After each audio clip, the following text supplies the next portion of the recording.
Assalamualaikum warahmatullahi wabarakatuh. Jumpa lagi kita dalam video ke-18 aku untuk misi 30 video 30 hari.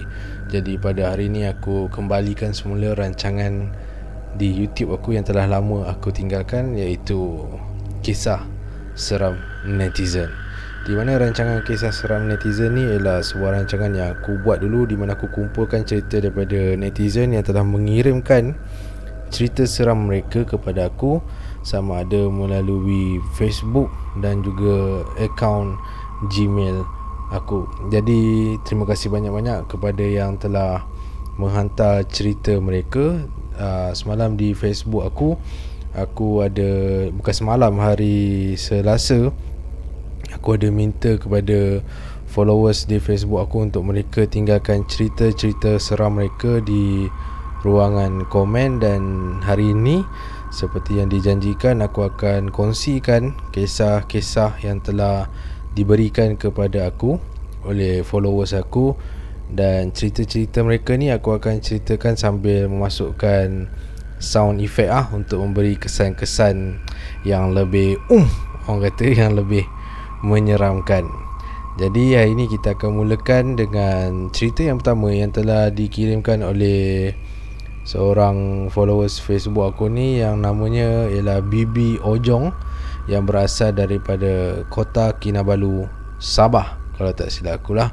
Okay, berdasarkan cerita yang dia kongsikan kat sini. Okay, so jom kita sama-sama dengarkan kisah yang dikongsikan oleh Bibi Ojong ini. Hai sir, ini adalah cerita yang diceritakan oleh kawan satu dom dengan saya satu ketika dahulu. Sebenarnya banyak cerita seram yang ingin saya kongsikan, tapi saya ni tak pandai sangat nak bercerita. Takut pula cerita tu bercampur dengan bahasa Sabah yang orang lain tak faham. Cerita dia begini. Hari tu ialah hujung minggu dan memandangkan hari tu ialah kepulangan tidak wajib. Ada pelajar yang stay ke asrama dan ada juga yang balik ke kampung. Di dalam dom kami ni ada 12 orang ahli. Masa tu saya salah seorang yang tidak berada di asrama kerana ada pertandingan tarian di Kota Kinabalu. Dan ada beberapa ahli dom saya lagi yang pulang ke kampung mereka. Jadi ahli dom yang lain hanya tinggal beberapa orang sahaja. Mereka yang tidak balik ini kerana kampung mereka jauh.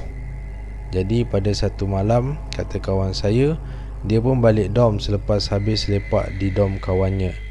Dia tidur.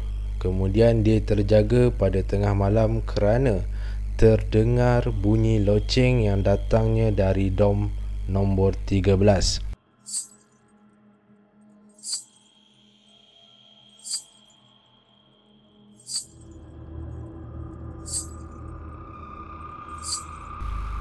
Kalau saya nak tahu, bunyi loceng ni bukan dari loceng yang biasa seperti mainan tu, tapi ia seperti bunyi loceng yang terdapat pada aksesori pakaian suku kaum kami. Untuk pengetahuan pakaian suku kaum kami ini memang banyak aksesori yang terdiri daripada gelang-gelang, lalu menghasilkan bunyi seperti loceng apabila ia berlaga antara satu sama lain. Kawan saya kata walaupun bunyi itu berada di dom 13, tapi ia sangat jelas dan mengundang seram. Manakan tidak siapa yang membawa aksesori tersebut ke asrama. Lagipun masa tu tiada acara di sekolah yang memerlukan pelajar untuk menggunakan pakaian tradisi kami. Lagi satu, ia berlaku di tengah malam pula tu. Kata kawan saya, dia terus berpindah ke katil sebelah kerana takut. Malam seterusnya pula dia terjaga waktu tengah malam juga disebabkan dia mendengar bunyi yang sama.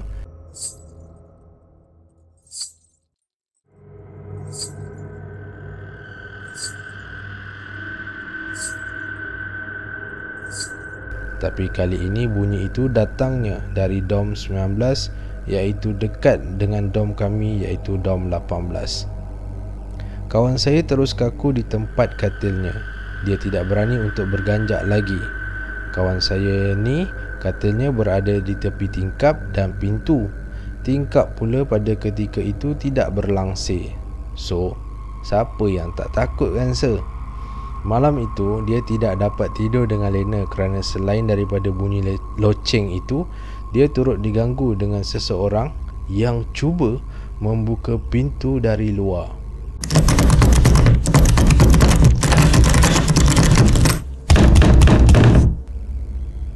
Muncullah malam itu pintu berkunci. Maafkan saya jika cerita ini tidak berapa seram, tetapi inilah yang berlaku kepada kawan saya. Sekian, terima kasih. So, itulah dia perkongsian yang telah dikongsikan oleh saudari Bibi Ojeng Bibi Ojeng pula, maafkan saya, Bibi Ojong, berkenaan dengan kawannya yang mendengar bunyi loceng, tapi bukan bunyi loceng macam biasa. Ni adalah bunyi loceng aksesori pakaian kaum dia. Tapi aku tak tahu Bibi Ojong ni berasal daripada kaum apa, sebab tak dinyatakan di sini ya. So kalau kita pun, kita akan rasa takut kan. Jangan kata bunyi loceng aksesori ke apa, kalau macam bunyi loceng biasa pun tiba-tiba kedengaran pun mesti mengundang rasa seram dan juga suspense. Apapun pun, terima kasih kepada saudari Bibi Ojong di atas perkongsian ini. Jadi aku akan kongsikan lagi satu kisah seram yang dikongsikan oleh saudari Fida Muhammad. Okey. So ini perkongsian dia. Malam ni aku nak cerita sedikit pengalaman misteri yang terjadi pada aku pada awal tahun 1999. Aku dulu bekerja di Subang pada tahun 1997. Pertengahan tahun 1998, aku berpindah ke Sepang. Maka mencarilah aku anak-anak dara untuk duduk bersama-sama di kawasan berdekatan tempat kerja. Dapatlah aku sewa rumah teres setingkat dinilai bersama-sama lebih kurang 5 yang lain. Mulanya elok je kami duduk menyewa di situ. Tetapi selepas beberapa ketika, mula terjadi peristiwa pelik. Okey, ini cerita dari Along, Hanim dan Shima. Dan mereka ini tak cerita secara terperinci. Mereka cuma meringkaskan ceritanya sahaja. Mereka cerita pada satu hujung minggu, mereka tak senang duduk di rumah. Rumah bagai dilanda ribut, bergoyang-goyang macam kena gempa bumi. Padahal kalau tengok kat luar, okey je pokok dan rumah jiran-jiran. Lama juga keadaan begitu, hingga akhirnya Hanim azan. Baru keadaan seperti sedia kala. Sejak peristiwa itu, mereka berpindah dari rumah. Kemudian aku cari orang untuk menyewa bersama untuk menggantikan tempat Along, Hanim dan Shima. Dapatlah 2 penyewa. Salah seorang kawan aku, Laili namanya, agak berani orangnya. Dia tengah dengar lagu dari radio. Dah jauh malam dah masa tu. Kami tinggal berempat saja malam itu, iaitu aku, Laili, Su dan Jah. Tiba-tiba radio dia senyap, off sendiri. Dia on semula radio dia, tapi lagu dah bertukar kepada lagu Westlife. Aku lupa lagunya. Dia tukar channel dan dengar semula lagu dari channel yang dia pilih. Tiba-tiba radio siar lagu Westlife tadi, dia dah rasa lain macam. Dia off terus radio dia. Tiba-tiba radio dia on sendiri dan keluar lagu Westlife tadi, dan volume pula tiba-tiba kuat. Tak ke terkejut kami. Tengah malam, anak dara buka lagu orang putih sekuat-kuatnya. Terus dia berlari ke bilik aku. Aku dan Su belum tidur lagi masa tu. Kemudian kami bertiga ke bilik Jah dan ketuk pintu. Jah pun belum tidur. Maka kami semua melangkah masuk ke bilik Laili dan pandang radio tersebut. Masih berkumandang lagu Westlife. Laili terus pergi ke radio dan off. Kami pun bagi cadangan buka CD mengaji. Berebut-rebutlah kami cari CD mengaji dalam timbunan CD dia tu. Dah jumpa CD yang dicari, terus pasang, tapi volume kami perlahankan sedikit. Tak mahu ganggu jiran sebelah menyebelah. Tak sampai 2 minit ayat Quran bergema dalam rumah, tiba-tiba keluar lagu Westlife lagi. So apa lagi? Kami off radio dan cabut plug terus. Kami semua berpakat tidur di ruang tamu, bertolak-tolak antara kami berempat. Tak mahu tidur paling tepi, baik di hujung kiri maupun di hujung kanan. Dalam adegan kami tolak-menolak tu, radio berkumandang lagu Westlife. Sayup je dengar suaranya. Padahal pintu bilik Laili tu terbuka. Memang kami biarkan tenganga macam tu. Terus kami berselubung dalam selimut, masing-masing sambil duduk berhimpit. Aku tak sedar apa yang berlaku selepas tu. Yang aku ingat, aku terjaga dekat pukul 7 pagi. Selepas peristiwa itu, lama juga Laili tak tidur dalam bilik dia. Ada kala dia tak balik rumah berhari-hari. Tapi ada je dia kerja, cuma dia tak balik rumah. Kalau dia balik pun ambil baju, hantar baju, lepak sekejap borak dengan kami, kemudian keluar semula. Akhirnya Laili juga pindah rumah. Maka tinggal aku bertiga, aku, Su dan Jah di rumah sewa tersebut. Su kerap balik ke rumah saudaranya di KL. Jah juga kerap balik ke rumah kakak ipar dia. Tinggallah aku seorang diri di rumah. Ada masa kalau rasa seram dan tak selesa, aku pergi tidur di rumah kawan sekerja. Rumah mereka selang sebuah dengan rumah sewa aku tu. Rumah kawan aku tu didiami oleh Laila. Kawan-kawan gelar Laila anak jin. Ada satu malam, aku pula kena kacau. Tak teruk sangat pun aku kena usik malam tu.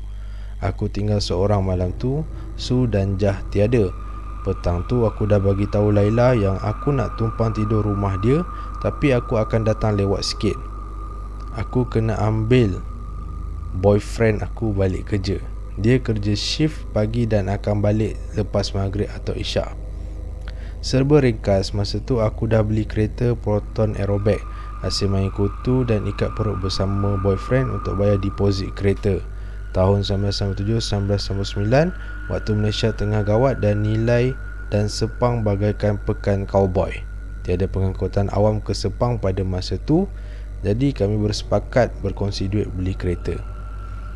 Berpatah balik kepada kejadian aku kena usik tu, pada petang tu aku dah rasa lain macam. Dalam fikiran aku dah plan macam-macam. Kunci kereta letak kat mana, kunci rumah letak kat mana. Pintu pagar Porsche tak payah tutup, biar je terbuka. Pintu sliding door pula tutup rapat dan kunci, tapi grill sliding door tak payah kunci. Buka suku saja. Pakai seluar jeans siap-siap, pakai t-shirt lengan panjang, selipar aku dah masukkan dalam kereta siap-siap petang tu. Aku fikir kalau jadi apa-apa, aku akan lari terus masuk ke dalam kereta. Masuk waktu maghrib, aku solat dalam bilik aku, tapi aku tak tutup pintu bilik. Aku fikir kalau apa-apa berlaku, senang aku nak lari keluar. Sementara nak tunggu pukul 8.30 malam, nak ambil boyfriend aku balik kerja, aku pun decide baca surah Yasin lepas habis solat maghrib. Tapi aku tak terus baca surah Yasin tu. Aku bangun, aku pakai tudung, buka kain telekung, tinggal seluar jeans dan t-shirt sahaja. Aku buat apa yang aku plan. Pergi keluar, buka pagar Porsche, kunci kereta letak tepi Quran, kunci rumah letak dalam kocek jeans, purse pun letak tepi Quran. Aku pandang keliling dan pastikan aku tak tertinggal apa-apa.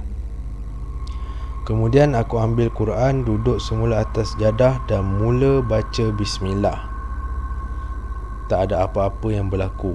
Aku sambung lagi membaca Yasin, tarik nafas dan tidak ada apa-apa pun yang berlaku. Sambung lagi membaca. Tiba-tiba alarm kereta aku berbunyi.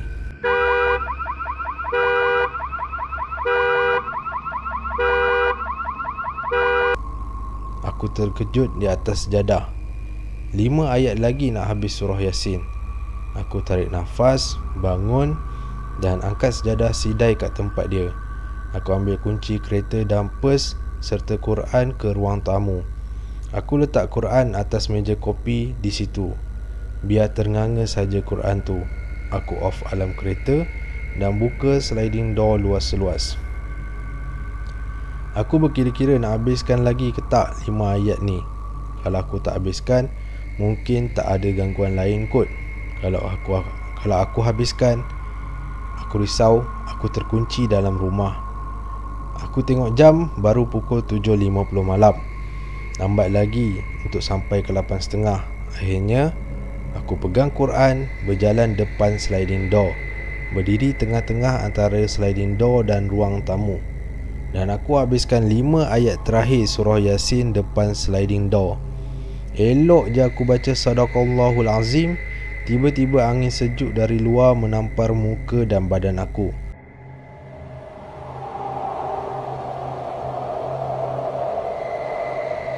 Tergerak jugalah tudung aku. Tak tunggu lama, aku tutup sliding door dan kunci. Tarik grill dan kunci. Tak pandang kiri kanan atas belakang. Aku tunduk je pandang lantai. Terus on kunci kereta dan masuk kereta bersama Quran di tangan. Aku pulas kunci, masuk gear reverse. Tak pandang cermin pandang belakang tu. Tak pandang juga seat belakang. Terus undur kereta. Aku tak tutup pun pintu pagar Porsche aku. Aku tak pandang pun rumahku. Aku masuk gear 1 dan terus memandu ke tempat kerja untuk ambil boyfriend aku. Aku cakap seorang diri dalam kereta. Apa-apa pun, esok pagi baru aku tengok rumah. Jangan kacau aku malam ni. Jangan kacau aku sepanjang jalan ke tempat kerja ni dan on the way balik nanti. Jangan kacau aku masa aku tidur rumah Laila malam ni. Dan aku selalu berdoa dan berharap aku tak nampak dan tak nak kena usik dengan benda tu. Itu saja perkongsian yang dikongsikan oleh saudari Fida Muhammad. Terima kasih banyak-banyak kerana kongsikan kisah seramnya yang berlaku di rumah sewanya yang telah menyebabkan 2 orang kawannya berpindah. Okey, mungkinlah cerita begini tidak menceritakan tentang penampakan, tapi apa yang berlaku memang boleh menimbulkan rasa seram, apatah lagi ia terjadi kepada diri sendiri. So, aku rasa setakat tu saja perkongsian aku tentang kisah seram netizen, tentang cerita yang dikongsikan oleh followers aku. Yang lain yang kongsikan dengan aku, jangan risau, aku akan bacakan di lain hari, insyaAllah pada hari Khamis hadapan, untuk slot khas kisah seram netizen ini. Okay, so terima kasih kerana mendengar sampai habis. Aku sangat-sangat menghargai korang punya usaha untuk mendengar sehingga habis. Kita jumpa lagi dalam video yang seterusnya. Dan aku rasa ini video yang paling panjang aku pernah buat untuk misi ni, hampir 20 minit juga. So kalau korang rasa cerita ni best, video aku ni best, jangan lupa untuk klik thumbs up dan jangan lupa untuk subscribe. So kita jumpa lagi esok. Assalamualaikum warahmatullahi wabarakatuh.